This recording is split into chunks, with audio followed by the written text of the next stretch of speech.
aga võidab 5. etapi nüüd järgmistes klassis crosskart 650, kus esirida Rait Sööt number 699, number 686 Indrek Siimenson, number 656 Jürgen Laanso ja siis taga vanameister Laur Langerbroon 602, Joonatan Leemäe ja Georg Steve Supper. Mis on täna juhtunud? Oi, palju on juhtunud selles sarjas. Eelkõige kokkupõrge Jürgen Laanso ja Laur Langebrooni vahel, mis kindlasti tänu sellele viis vanameistriga sinna taha ritta. Aga nüüd oluline on, Indrek Siimenson absoluutselt oli head starti tegemas, aga seal ikkagi väsis ära, aga Rait Sööt ja Laur Langebroon, see on oluline jõudude vahekord. 2 vanameistrit rajal praegu ja kui vaadata Eesti meistrivõistluste hetkeseisu, siis Laur Langebroonil 248 punkti ja Rait Söödil 244, 4 punkti vahelt ja see tähendab seda, et iga meeter rajal, mis tiksub praegu Rait Söödi kasuks, on temale kindlasti punkti lisa ja kui siit võit tuleb, siis see võit saab olema magus. Nii et Rait Sööt, kes sellel rajal on juba elanud palju läbi just selles samas kohas, kuhu ta sinna praegu hüppas, sai ta seal ju väga suure avarii osaliseks ja on mees taas kokku lapitud piltlikult öeldes ja suurt sõitu endiselt tegemas. Nii et selle koha pealt kindlasti on see rada talle keeruline, aga samas võita on vaja ja Rait Sööt on, no ütleme nähtamatult, aga kindlalt rühkinud tänase sõidu sees ikkagi sinnapoole, et siit võiks tulla pedestaali koht kõige kõrgem. Joonatan Leemäe 650, terve tänane päev on olnud kannatuste rada tema jaoks ja nagu näha ka siin praegu finaalis ei ole ikkagi seda minekut, mida tahaks Joonatan Leemäe näidata. Potentsiaali, oskusi kindlasti noorel sõitjal on, aga praegu see asi ikkagi on just tehnika tõttu kontrolli alt väljas.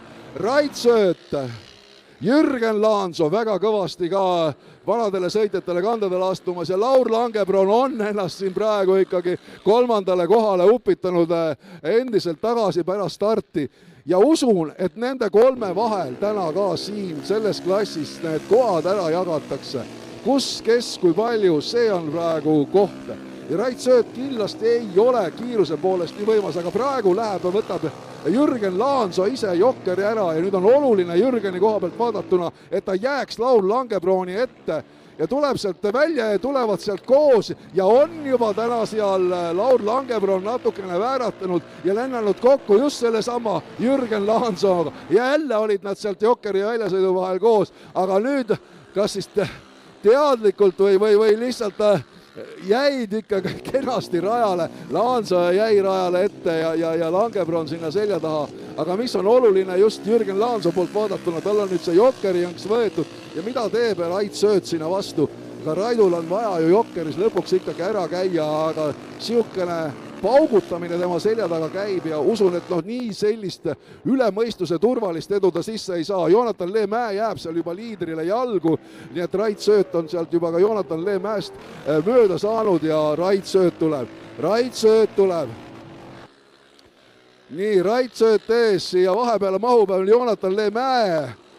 Aga kui palju ta siin hakkab segama, võtab kaugemalt targalt, aga näed, läks ikka sinna, langes sinna ette trajektoori peale. No kuigi jah, kas see oli niimoodi õigem, aga kiirus tal praegu juba oli, kuigi ta oli mahajääja. Rait Sööt on ringiga tast mööda saanud, eks see kindlasti ei ole ka selline, ütleme, otsustamise mõtlemise koht, et kui palju ja kas ta üldse pidurdas seda karavanni, mis ta selja tagant tuleb sealt praegu. Nii, Rait Sööt.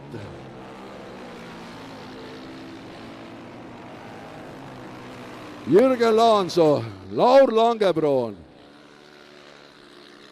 Ja nüüd on kulminatsiooni hetked kohe ka siin sellel rajal kätte jõudmas. Ja just selle läbi, et Rait Sööt peab nüüd ühel hetkel minema jokkerisse ja nüüd ta läheb sinna jokkerisse, enam pääsu ei ole. Tagant tuleb, Laanso tuleb tagant ja nüüd on vaja Raidul peal hoida. Oi, kuidas on vaja nüüd peal hoida, aga tuleb sealt ja tuleb ka Laanso ja kas tulevad sealt koos välja praegu sinna kiirele rajale ja tulevad koos välja ja Laanso jääb ette praegu. Jürgen Laanso jääb ette ja kas võtab siin Jürgen Laanso siit võidu ja võtab ära siit võidu.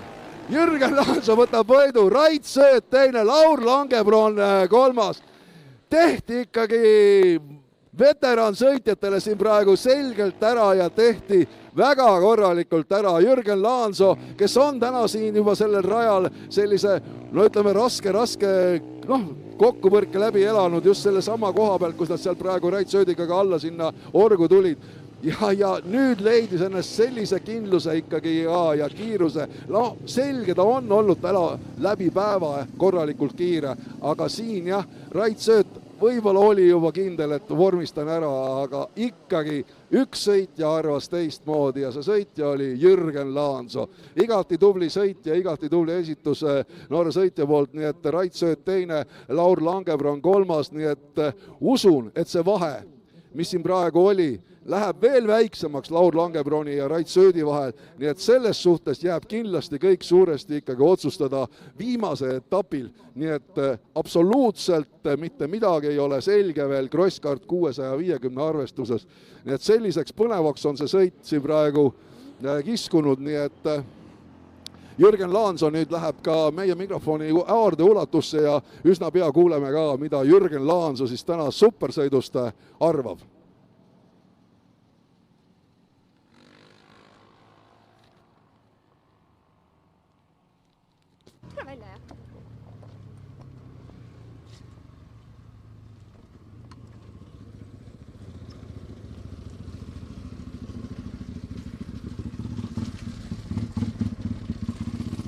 Nii, Jürgen, palju õnne sulle esmalt, et kõik silmad siin jälgisid nüüd Langebroni ja Söötu ja siis viimasel ringil tulid sina ja tegid oma töö ära. Kuidas kommenteerid, et ilmselt oli porine, aga muidu? Väga vinge, et olid paar takistust vahepeal, paar apsakat, aga tuli väga hästi välja lõpuks. Väga hea tulemus. Kas järgmisel etapil oled rajal? Ja ilmselt ikka, selle finaali koha peale võitlema siin.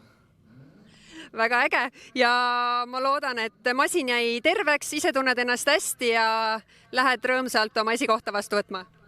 Eks ikka jah, masin loodan, et jäi ka terveks. Praegu töötas väga hästi õnneks. Aga aitäh sulle põneva sõidu ja eriti põneva lõpu eest. Aitäh. Oli, olgem ausad, tõepoolest põnev sõit Crosskart 650 ja usun, et ka järgmine sõit tuleb põnev. Super 1600